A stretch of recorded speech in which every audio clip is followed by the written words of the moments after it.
Bonjour, je m'appelle Emma, j'ai 20 ans, j'ai effectué mon BTS ESF à la Martinière du Cher et actuellement je suis en DEC ESF à la Martinière du Cher aussi. Je m'appelle Sybille de Bonny, j'ai 20 ans, je suis née à Lyon et j'ai passé mon BTS ESF au lycée La Martinière du Cher. Bonjour, je m'appelle Océane Cachera, j'ai 23 ans, je viens de Villefranche-sur-Saône. J'ai fait mon BTS ESF à la Martinière du Cher et aujourd'hui je fais mon DEC ESF.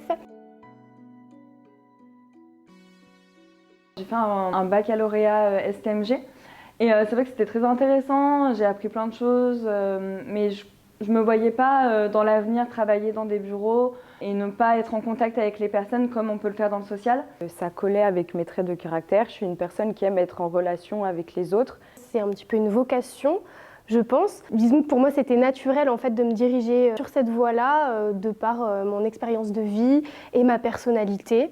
Le fait d'apporter son aide à des usagers peut aussi être hyper enrichissant également pour nous. En plus de ça, c'est vrai que j'ai beaucoup de membres de ma famille qui sont issus des métiers du social et du médico-social. J'ai une cousine qui est atteinte de trisomie 21 et c'est vrai que ça a toujours été un sujet très important pour moi. Après avoir obtenu mon baccalauréat, j'ai décidé de m'orienter vers le BTS ESF tout simplement parce que ça restait un BTS qui nous laissait des possibilités et des débouchés assez diversifiés.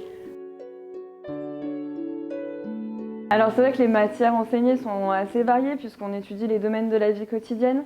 Donc ça peut passer par le design, les politiques sociales, l'économie-consommation. Nous avons de l'économie, nous avons l'étude des politiques sociales et la connaissance des publics. On a toujours des heures d'anglais, de langue vivante.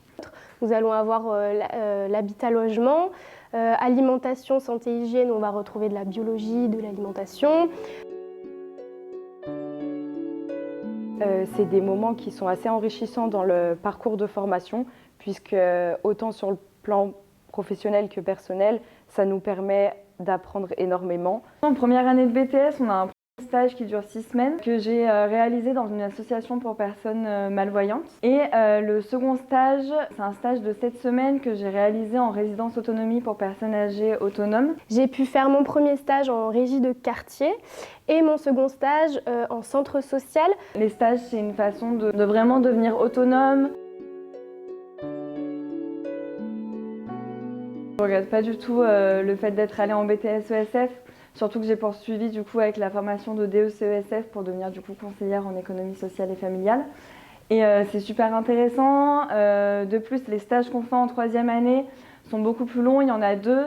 Et c'est beaucoup plus professionnalisant. Le BTS ESF, finalement la filière de l'ESF de manière globale, permet de donner de la valeur, de l'importance à la richesse du quotidien et finalement ce que nous vivons tous à notre niveau, et donc de solutionner, d'apporter des solutions aux personnes qui seraient en difficulté dans ce quotidien-là. J'ai décidé de poursuivre mes études avec le cursus, la suite logique du BTS ESF en continuant avec le DEC ESF pour devenir conseillère en économie sociale et familiale.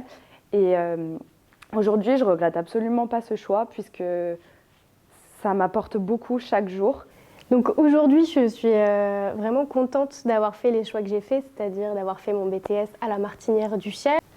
Un des grands avantages du BTS ESF qui, je trouve, est important de souligner, c'est que suite à l'obtention du BTS, nous pouvons exercer dans différentes structures qui nous offrent des domaines assez diversifiés, comme par exemple des CHRS, donc centres d'hébergement de réinsertion sociale, des centres sociaux qui sont pour le plus souvent des associations, ou encore des foyers d'hébergement. Et tout cela auprès d'un public assez diversifié lui aussi, comme par exemple des personnes âgées, des adolescents, ou encore des personnes en situation de handicap. Et effectivement, le social, on l'oublie trop souvent, mais c'est d'abord des gens, chacun avec son histoire, son vécu et sa sensibilité.